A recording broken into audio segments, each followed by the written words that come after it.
I ran the company's entire operation while my boss gave the promotion to her unqualified son, so I resigned quietly. Within weeks, production failed, leadership collapsed, and the clients followed me to my new company. Name's Hervey, 37, Senior Supply Chain and Production Flow Coordinator at Forge River Industrial Manufacturing. Fancy wording for one simple reality. When something in the plant blew up, figuratively, sometimes almost literally, I was the guy everyone sprinted to. I didn't plan on working in manufacturing. I fell into it, got good at solving problems under pressure, and before I knew it, I became the guy people depended on way more than my paycheck reflected. Forge River was a mess, held together by duct tape, stubbornness, and me. Machines were old enough to qualify for retirement benefits. Software froze every other hour. Suppliers acted shocked when asked to deliver the correct materials on time. If a production line stalled, I fixed it. If a pallet disappeared, I tracked it down. If receiving mixed up inventory again, I sorted it before a supervisor lost their mind. When new hires panicked because they couldn't tell a work order from a packing slip, guess who trained them? Everyone leaned on me. Warehouse leads, production managers, procurement, shipping, they all treated me like some kind of emergency tool. If Hervey's here, we'll be fine, they'd say. Translation, dump the mess on him so I don't have to deal with it. Meanwhile, my personal life wasn't exactly a vacation. Shared custody of my son meant juggling schedules, school runs, and trying to be a decent dad while Forge River constantly set things on fire. I'd finally sit down with him, and my phone would buzz about a machine breaking down or a supplier sending the wrong steel grade. I didn't remember the last time I had a weekend without a quick question from someone who couldn't figure out a spreadsheet. And then there was Thea, our regional director. She had this way of acting like she respected me while treating me like part of the equipment, useful, replaceable, and expected to run non-stop. In meetings, she'd cut me off mid-sentence and rephrase my entire point like she just invented the concept. If a vendor complimented me, she'd step right in and twist it into praise for her leadership. She talked a lot about team success, but her version of teamwork was me solving problems while she took the credit. Her son, Evan, on the other hand, was something else entirely. He walked around the plant like he was allergic to work, but addicted to being admired. Never worked a real shift, never handled production flow, never stepped onto the floor without acting like the noise bothered him. He'd point at equipment and ask questions that made it obvious he had no idea what anything did. He once told a forklift driver he should optimize his maneuvering strategy. The guy laughed for 10 minutes straight, but Thea treated him like he was destined for greatness. Every failure was excused. Every complaint about him misunderstanding basic manufacturing terms was dismissed. She paraded him around the plant like the place existed for him to practice, pretending to be important. About 4 months before everything went sideways, Thea started hinting at a leadership position opening soon, a big one. Suddenly, she was telling me things like, "We need someone dependable, and you've been carrying half of operations already, and you're exactly the type who should be stepping up." She'd look right at me when she said these things, almost like she finally noticed I existed beyond fixing her son's mistakes. And yeah, I'll admit it, I believed her. Not because I'm gullible, but because it made sense. I handled crises, kept production flowing, dealt with suppliers, trained staff, ran numbers, routed schedules, and basically held the entire plant together, while everyone else ran to me the second something broke. If anyone earned a step up, it was me, but my gut kept tapping my shoulder. Something felt off, mostly because every time Thea praised my dependability, Evan would magically show up out of nowhere, listening in like he was studying how to mimic my job in bullet points. I ignored it because that's what you do when you're exhausted and desperate for things to finally go right. Looking back, I should have known better. The signs were there. Thea's praise always came with a weird smile. Evan kept lurking more. And everyone else in the building acted like they knew something I didn't. But at the time, I thought maybe finally I'd get rewarded for being the guy who kept everything running. I didn't realize I was walking straight into the dumbest week of my life. The morning of the announcement felt different. People were acting strange, but in a supportive way. A few production leads nodded at me like they already knew what the meeting was about. Someone in receiving said, "Big day for you, man." Another guy on the floor gave me a thumbs up. Even the warehouse supervisor, who normally spoke in grunts, muttered, "About time." I didn't feed into it, but I won't lie. Walking through the plant felt lighter than usual. For once, it didn't seem like I was heading into a day full of deadlines and headaches. The meeting was in the upstairs conference room. Everyone squeezed in, still wearing high-vis vests and steel-toe boots. The room smelled like machine oil and burnt coffee, which was standard Forge River atmosphere. Thea stood in front of everyone with her posture extra dramatic, like she practiced it in the mirror. Evan hovered beside her with that smug smile he always wore when attention was in the room. Thea cleared her throat. "Thank you all for coming. Today marks a new direction for Forge River Industrial Manufacturing." I noticed the way she kept glancing at Evan like the speech was really about him and the rest of us were the audience in his personal talent show. She talked about restructuring, innovation, and fresh leadership energy. Half the room looked confused. The forklift operator next to me whispered, "Why does she sound like she's announcing a movie premiere?" After dragging it out, she finally said, "Please join me in congratulating our new regional operations lead, Evan Quinn." Silence hit first, then a few claps. Not real applause, just the awkward, forced kind people give when they feel trapped in a social situation. Some faces dropped. Some people stared at me with those pity eyes that feel like a punch. A few employees exchanged looks as if confirming they weren't hallucinating. Evan stepped forward like he just won an award for saving humanity. "Thanks, everyone," he said. "I'm excited to revolutionize production flow and integrate advanced methodologies into our daily processes." The guy couldn't even define half the words he used.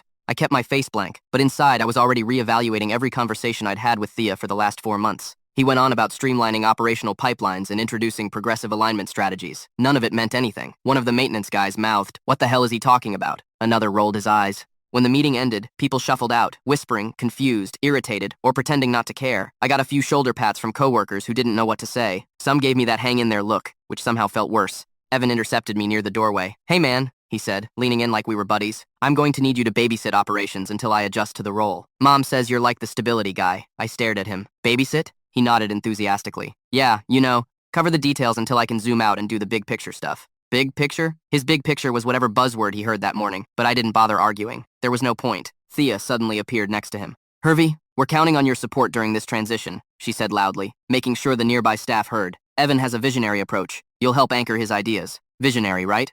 The guy once confused coolant levels with inventory counts. I went back to my desk hoping to bury myself in actual work, but Thea's assistant popped in 10 minutes later. "Thea wants you in the conference room for the transition session." I followed her back, walked in, and saw Evan already at the front with a whiteboard. He had drawn a bunch of circles and arrows like a child trying to design a theme park. "Okay, Heavy," he said confidently. "This is how I want to restructure production flow." He started explaining his chart. It didn't match how manufacturing worked in the real world. He had materials coming in before procurement approved them, machines running without changeover scheduling, and shipping loaded before anything was built. It looked like he planned the whole operation using a toy model. I tried correcting one part of it. "That can't work. You're skipping half the process." Thea cut me off instantly. "Let Evan finish." I tried again a few minutes later when he recommended bypassing quality checks to speed output. I said, "That'll get us shut down." Thea didn't even look at me. "Hervey, you're focusing on minutia. Evan is focusing on strategy, minutia, quality control, safety, compliance. Sure, just tiny little details that keep us from getting sued or blowing up a machine." Evan finished his lecture like a proud professor, then snapped a picture of the whiteboard. Later that afternoon, someone in the break room showed me his online post. "Honored to take over operations. Big changes coming." Some people fear innovation, but that won't stop me. Fear innovation. The guy didn't know the difference between raw material codes. By the end of the day, the truth was obvious. This had never been about skill, work ethic, or merit. It was about Thea grooming her son for a position he couldn't survive in. And the worst part? They expected me to hold him up while he pretended to lead. That was the moment the switch flipped in my head. The job, the promises, the praise, it was never real. And I finally realized exactly where I stood. Evan's first official day in his new leadership role turned into a cleanup shift for me. Halfway through the morning, he approved a material swap without checking specs. That single decision stalled 2 production lines, confused 3 departments, and triggered a supplier argument that somehow landed on my phone. I spent the rest of the day undoing everything he touched. By the time most of the building cleared out, I was still at my desk sorting through the mess. I didn't mind staying late. I minded staying late because a grown man with a job title he didn't earn couldn't understand that steel thickness isn't a creative preference. Around 8:30, I finally got up to refill my water. The plant was quiet, just humming machines and the faint echo of forklifts in the distance.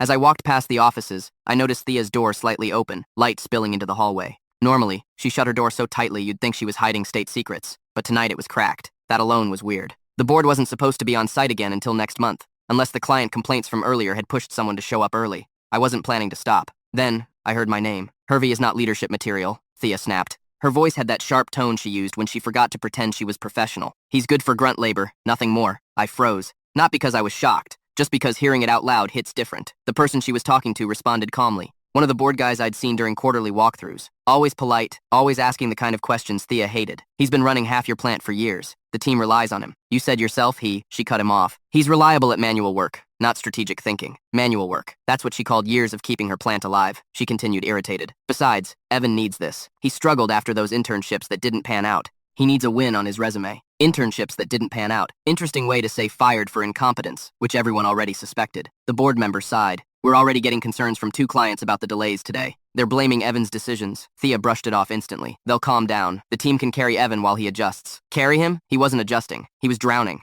I should have walked away, but I stayed where I was listening because I needed to know how deep this went. Thea lowered her voice. "And Hervey won't complain. He can't. He's got a kid, bills, responsibilities. He's not going anywhere." That one hit harder than the rest. She wasn't just overlooking me. She was counting on my life being stressful enough that I'd stay quiet. Then I heard another voice join them. "Evan. Mom, did you talk to him yet? He didn't seem excited to help earlier." "Hervey doesn't get excited," she said. "He just works. That's why he's useful. Useful like a wrench." Evan chuckled. "He should be grateful he even has a job. Some guys would kill for my position." The board member sounded annoyed. "You need to understand the responsibility that comes with Evan." Cut him off. "The responsibility is temporary. I'm not staying in this dump forever. I just need this title so I can move on to something real." Something real. The irony almost made me laugh. He continued bragging. "Once the resume looks good, I'm gone. This place is depressing. The noise, the dirt.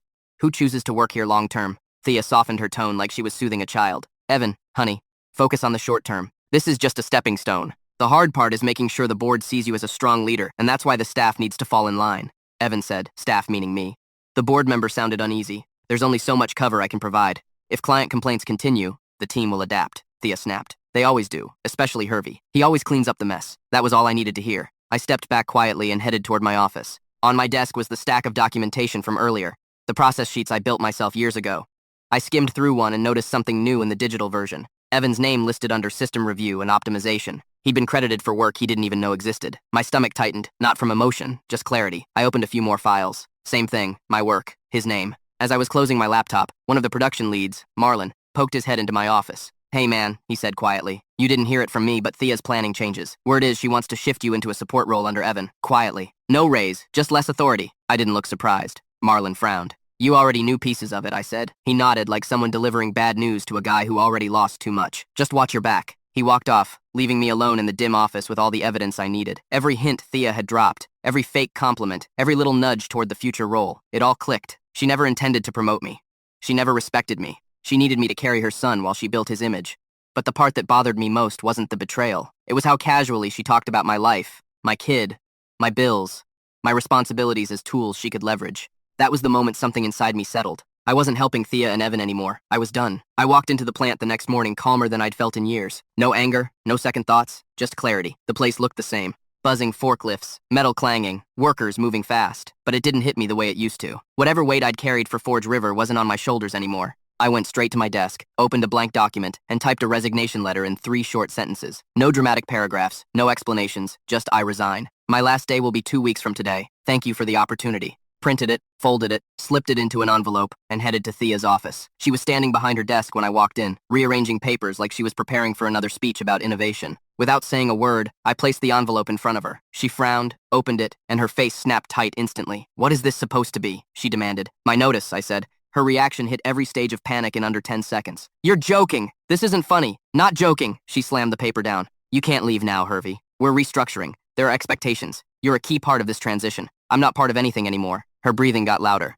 You're being irrational. Think of your son. Think of your responsibilities. You need stability. That's exactly why I'm leaving. She stared at me like she couldn't process the idea of someone choosing not to serve her agenda. You won't find a better job in this region, she snapped. I shrugged. I'll manage. Her tone flipped instantly to bargaining. Look, maybe I pushed you hard this week. That's leadership pressure, nothing personal. Stay loyal, and when things settle, there'll be room for growth. Growth? She couldn't even lie convincingly. Before I could respond, Evan barged in, holding a stack of reports upside down. Mom, these documents make 0 sense. I think someone formatted them wrong, Thea hissed. Not now. We're in the middle of something. Evan ignored her and turned to me. Did you make these? None of the words match the chart labels. It's confusing.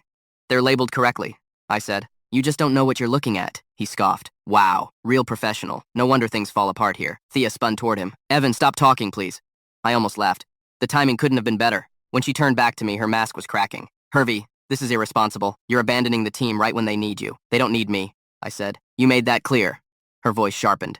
Don't twist my words. You're being ungrateful. After everything I've done for you, you took credit for my work, I said. That's what you did. A muscle in her cheek twitched. You think you can just walk out? You're critical staff. Legally, HR can require longer notice. That's not how the law works. She didn't like that answer. She grabbed her phone and called HR on speaker. We have a situation, she announced. Hervey is attempting to resign prematurely. He's essential to daily operations. There must be a policy against this. The HR manager sounded tired already. We can't force him to stay. Thea, he's critical staff, she repeated like yelling the word would change reality. Still not enforceable, HR replied. He has the right to leave after his notice. Thea hung up so hard the phone bounced. She glared at me. You're making a huge mistake. Maybe, I said, but it's mine to make. Evan crossed his arms. So what? You're quitting because you couldn't handle real leadership. People already think that. There it was. The lie he was going to spread. I wasn't even surprised. I looked him dead in the eyes. Say whatever helps you sleep. His jaw tightened. He didn't like that I wasn't arguing. Word spread through the office faster than a fire alarm. I heard someone down the hall say, he's leaving. Another whispered, no wonder things have been weird. And somewhere else, Thea must be losing her mind. She was. As I walked out of her office, she followed a few steps behind me, still trying to throw words at my back. You'll regret this. You're walking away from security. Companies don't want quitters. I didn't turn around. Didn't respond, didn't feed her tantrum. I passed the production floor where a few supervisors gave me looks like they already knew something big had happened. I kept walking, feeling the air shift around me like Forge River finally realized it didn't own me. When I stepped outside, the noise of the plant faded behind me, and for the first time in a long time, I felt like I wasn't carrying a burning building on my back. They wanted me trapped. Instead, I walked away. Once word got around that I'd put in my notice, something in the building shifted. People didn't say anything outright, but you could see it in their faces. Some looked relieved for me, some looked nervous. Others avoided eye contact, like being near me might pull them into the fallout. I still had 2 weeks left on the clock, which meant I got to watch the place start wobbling in real time. The only person acting like he just won a championship was Evan. He walked around the plant with that inflated confidence he hadn't earned, acting as if my leaving cleared the runway for him. His first week in charge was a disaster in slow motion. Early Monday morning, Evan decided to fix morale by rewriting the schedule. No warning, no supervisor input, and most importantly, no respect for the union rules posted right on the wall. He shifted start times, shortened breaks, and reassigned 2 senior workers to nights like he was moving chess pieces. By lunch, the warehouse crew was in HR as a group, not angry, cold, the kind of quiet that means they're already discussing a walkout. That was the theme of his leadership. Random decisions dressed up as strategy. His calls with suppliers were even worse. Instead of confirming delivery timelines or checking specs, he rambled about modernizing the supply chain mindset. One vendor called me afterward asking, "Is your new ops lead doing a school project?" Another said he sounded like he'd memorized buzzwords off a poster. Bees. By Tuesday afternoon, Thea was already cracking. I heard her yelling at staff for things that weren't even problems. She blamed receiving for being too slow, blamed maintenance for delaying progress, and blamed procurement for not anticipating Evan's needs. Meanwhile, Evan walked around smiling like a man who thought chaos meant he was making moves. Midweek, he tried it again. Same idea, same arrogance, just with HR already warning him. This time, the warehouse crew didn't just complain. They filed formal grievances and told HR flat out, "Next change without approval, we walk." HR tried to smooth it over, but Evan told them the workers needed discipline. If he had any sense, he would have realized he just threatened the most crucial team in the building. That same day, a major piece of equipment sat unused for hours because Evan ignored the maintenance logs that flagged it for inspection. The machine went down during the morning run, and instead of pulling the maintenance team in, he told them it should be fine to run as is. It wasn't. When it finally broke completely, Thea didn't blame him. She blamed maintenance for not communicating clearly. I stepped in only because the maintenance crew didn't deserve to be blamed for Evan's stupidity. I helped them organize a workaround to get the schedule back on track. Not for Thea, not for Evan, just for the people doing actual work. Another mess hit by the end of the week. A vendor sent a warning email saying Forge River would face penalties for repeated missed deadlines. Turned out Evan had promised accelerated production output without checking plant capacity. Orders went out late 3 days in a row. The vendor said, "We're escalating this if leadership keeps ignoring contract terms." Thea's response, "Vendors exaggerate. They always come back." She acted like losing a contract was a mild inconvenience. The next Monday, a supervisor named Carter, one of the best in the plant, quit in the middle of his shift. He handed in his badge, looked Thea dead in the eye, and said, "I'm not carrying this circus." Then he walked out. No hesitation, no drawn-out explanation. Everyone froze when they heard. If a guy like Carter was done, nobody was safe. By the end of my second week, Thea's desperation was almost pathetic. She cornered me near the loading dock, her voice low and shaky. "Hervey, listen. We can fix this. Stay a little longer, and I'll get you the promotion you deserve. Real authority, real compensation." "You can't deliver that," I said. She stepped closer. "I can. I promise. You promised before." Her mouth tightened. "Leaving now will hurt your reputation." I didn't even bother responding. She knew she'd lost. That day, Evan tried to rewrite the story, too. I heard him telling HR. He quit because he couldn't handle real leadership. Some people just aren't built for higher-level work. HR didn't argue. They just looked exhausted. On my final day, I came in early, cleaned my desk, and wrapped up anything that would affect the guys who actually cared about their jobs. I kept it professional. No fireworks, no dramatic speeches. Only a few coworkers stopped by, shaking my hand or thanking me quietly. I didn't go near Thea's office. She didn't come near mine. Maybe she finally realized the situation was out of her control. At quitting time, I grabbed my bag and walked through the plant one last time. Machines running, forklifts moving, workers talking softly. The same place I'd kept alive for years, but it didn't pull on me anymore. I pushed the door open, stepped outside, and didn't look back. If Forge River wanted to crumble, it could do it without me. Starting my new job felt surreal in the best way. Clean building, newer equipment, adults acting like adults. The pay was better, the title was real, and nobody treated competence like a free public service. My new manager shook my hand on day one and said, "You've been underused for a long time." The weirdest part was what didn't happen. No late-night quick questions, no panic calls, no constant feeling that I was babysitting a burning system. I could go home, make dinner, and actually be present. It took about 3 days before the old place started calling. First one came from Marlon. "You didn't hear this from me," he said, "but Forge River just lost 2 contracts. Clients don't want to work under Evan." I leaned back in my chair already. Man, everything's falling apart. Orders backed up, production stalling, and that kid. You won't believe the decisions he's making. I believed it. I'd watched enough of his leadership to know disaster wasn't optional. The next day, another coworker called. "The union's pissed," he said. "They're threatening a walkout." Evan changed scheduling again without approval. I rubbed my forehead. Didn't HR warn him, warned him, begged him, practically wrote him a script? He still ignored it. By the end of that week, it wasn't just calls. It was screenshots. One coworker sent me a picture of pallets stacked in the wrong order, blocking an entire forklift path. Then came a message. Line 3 shut down again. Mismanaged orders had triggered a chain reaction of production halts. One bad decision turned into 5. Orders delayed turned into contracts questioning penalties. Forge River was spiraling exactly the way I knew it would, but the real entertainment came from outside the building. Someone forwarded me a viral LinkedIn post from one of Forge River's biggest clients. The post didn't mention names, but it didn't have to. It said, when companies reward entitlement instead of competence, operations collapse. Our supplier must address their leadership crisis before we resume business. The comment section was brutal. People sharing stories about nepotism tanking companies. Someone from another plant wrote, "Is this about Forge River?" Yikes. I wasn't celebrating. But I also wasn't surprised. Then came the call from a friend in HR. "You're not going to believe this," she whispered. "Evan had a meltdown today." What happened? He exploded in the middle of the floor, started yelling at staff because a shipment wasn't labeled the way he wanted. People froze. Someone recorded the whole thing. He kept shouting about how no one respects him, how they refuse to follow his vision. The plant manager had to pull him away before he embarrassed himself more. I could picture it perfectly. Evan screaming at people who actually understood the job, convinced that volume equals authority. Not even 24 hours later, another coworker texted me, "Thea's losing it." Apparently, she'd fired a longtime employee, a calm, reliable woman from procurement, claiming the woman was undermining leadership. In reality, the woman had simply told Evan she couldn't process his imaginary priority shipment because it didn't exist in the system. The firing backfired instantly. Half the department filed complaints. HR got involved. Even the board started asking questions. When Thea was asked why she fired a respected employee without documentation, she blamed emotional instability. No one bought it. Forge River wasn't just unstable anymore, it was leaking from every direction. A week later, an industry-wide article dropped. Big publication, big headline, regional manufacturer faces internal collapse amid nepotism, leadership failures. And it wasn't like this came out of nowhere. That client's LinkedIn post got shared around our little corner of the industry. And once people start talking, reporters start asking questions. Forge River had already been racking up late shipments and angry emails for months. Now it had a spotlight. I skimmed it during lunch. The details were ruthless.